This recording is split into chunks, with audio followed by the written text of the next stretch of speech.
چه خاکی. ماسک کجاست؟ نه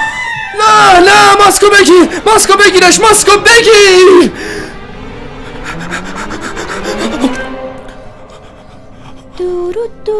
درود یوهو. لا لا لا لا لا لا. رفتش پایین. آره. هی چی کار میکنی؟ رفت ماسک از دست پرتش کردی؟ اون تنها شانس من برای پیدا کردن پسرم بود.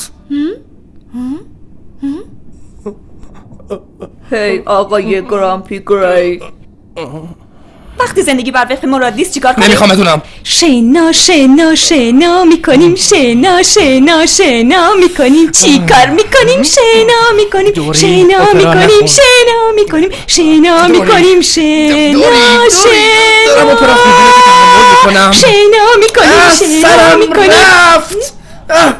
ببخشید.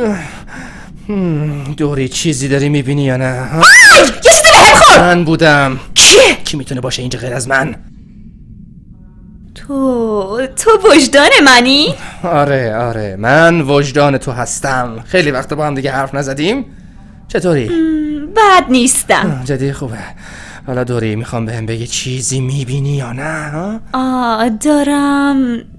دارم یه نور میبینم. آره اونجاست. هی وجدان، من مردم؟ نه منم دارم میبینمش.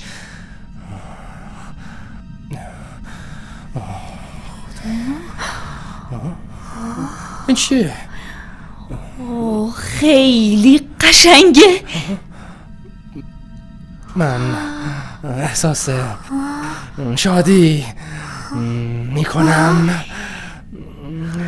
هی بیا. میخوام بهش دست بزنم. هی کجا رفتی؟ برگرد. الان میام میگیرمت. الان میگیریمت. چه خبره بعد؟